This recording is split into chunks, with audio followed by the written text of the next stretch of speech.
little football chit-chat here. Jim's going to sit in on this conversation with us because even though he didn't have children, he has opinions. And that's all you need. That's all you need. There you go. Perfect. Super Bowl is almost here. Of course, it's time. I remember playing, watching, and then we'd go out at halftime and we'd play catch in the backyard and all that. But, there's been so much controversy about kids and contact sports and head injuries and all the other things that go along with it. We've played. I know I have long-lasting injuries. Right. Do you? Thank God I could walk, but yeah, I'm sore. I have bad shoulders and sciatic pain in the back. Right, from the sport? I was pretty lucky. I got out of sports largely intact. It's been subsequent to that where my body has started to fall apart. So it always catches up with you, right? Yeah. Lost an ACL, left knee, back surgery. So I still, a lot of it, but it's from the sport. So, all right. With that said, and we all walk around with a limp or something that signifies, those glory days, would you let your kids play? Now, you don't have children. You don't have children. This is a little bit towards Matt, but you guys can jump in. Right. Well, it's funny that you asked that because 8 months ago, 12 months ago, heck yeah, we are a football family. My boys are playing football. And I've completely done a 180. What? Okay.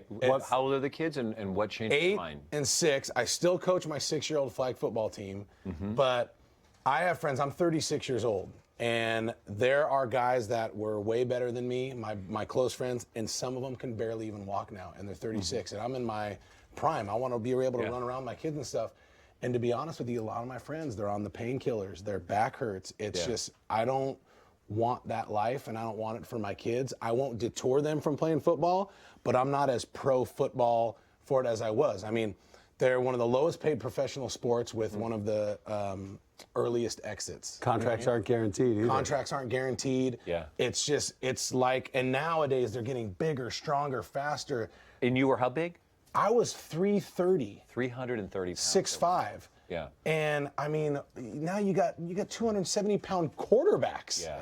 You know what I mean? So, all right. This to me though, this what you're really talking about though is obviously you played at incredibly high level. And I think for the guys who are going into the NFL, that is going to be something. Your body is being physically taxed. People are reaching the outer limits of what the body can endure in terms of size and strength. We're seeing guys literally tear muscles off the bone because they're so strong. So I think that's almost a different discussion. That's at his level. Let's go back to the kid level, like letting our children play. And I think, most importantly, I think this is a discussion that needs to happen. And this is a discussion parents should be having. Having said that, the biggest issue, I think, has been the chronic traumatic encephalopathy.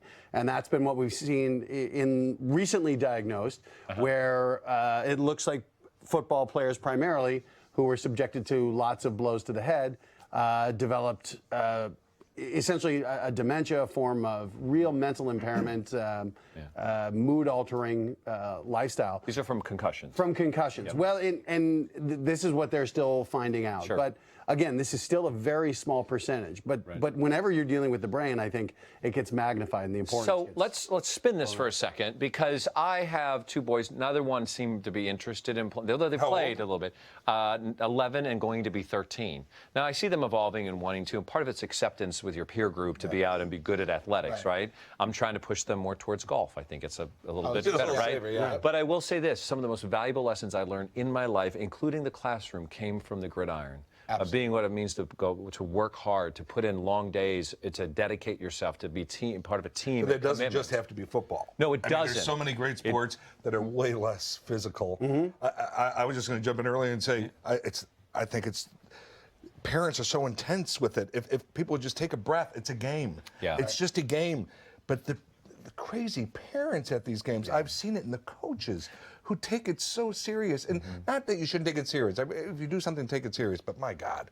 But it's not the final score that determines the success of the game for a child. For a child. I always coach my kids. I don't coach as a coach on the sideline, but I'm always patting them on the back going, did you try your best? Don't worry about the outcome. Just know that you're committed and that you're doing the best you can.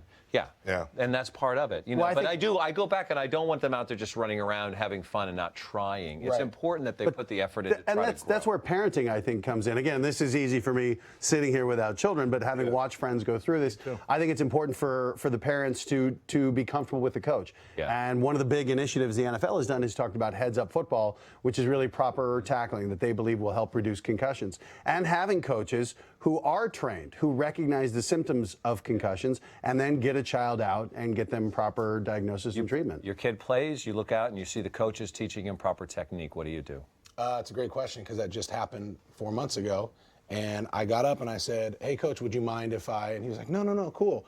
You know, it always helps to flash the Rose Bowl ring before you do that. but he let me. Yeah. And it was a simple thing. Like they weren't getting the snap off in time, so it was making the handoff delayed. Yeah. And a couple quick techniques. But, you know, like you said, it's not intense. It's not, you know, you want the kids to have fun. But there's Yeah. a lot of coaches who aren't going to be receptive to you doing that. Right. They're Yeah. going to be like, this is, no, this is my turn. Because they have their own agenda. Total own You agenda. know, they're trying to advance their career, which is based off of a win-loss percentage. Yeah, this is no way to plug something, but I did a thing called Little Knockers. It's on YouTube and Funny or Die.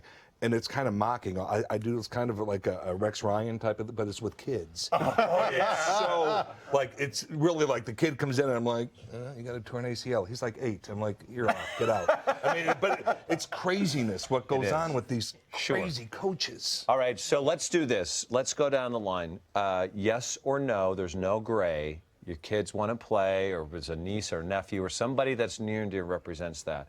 Would you let them play, yes or no, and why not? Yes, because it's a good sport. You're going to learn great work ethic and the team camaraderie, which is what I miss the most about football is the team. I'm not going to push it as hard as I did before. I'm like you. I'm going to push them towards golf. I'm going to push them towards baseball because you get the most money and the best looking women, and that's a good thing. No, but I'm gonna, and you're gonna stay, you know, healthy. I'm gonna push him that way. But if he says, "Daddy, I want to play football," of course, it's You're yes. going to do it, right? Well, based on earlier in the show, I'd probably push my kids into dance because I'm gifted. Yeah, you are gifted. But I would say, I would say at this point, yeah, of course, I think football, right now the information does not make me feel uncomfortable having a child play football. Again, I think you want to be involved as a parent, informed as a parent, and know about the coach. But I look at the life lessons again for me. I played 4 years of football in high school, never had an injury, never had a concussion. I played basketball, broke my nose twice, had a concussion. So you're at risk whenever you're playing any sport. I Granted, have football played is a higher beer pong, risk. and I have my elbow. You don't know what I've been through, so let's don't talk about injuries. You know that if you, because Okay, all right. I get the pain. Yeah, shoots shoots here. up there. Oh, then and the sleeping pounding is of the hard beer. too. Oh, You can't get your please. good night's sleep. No one knows. All right, I'm going to try to follow that.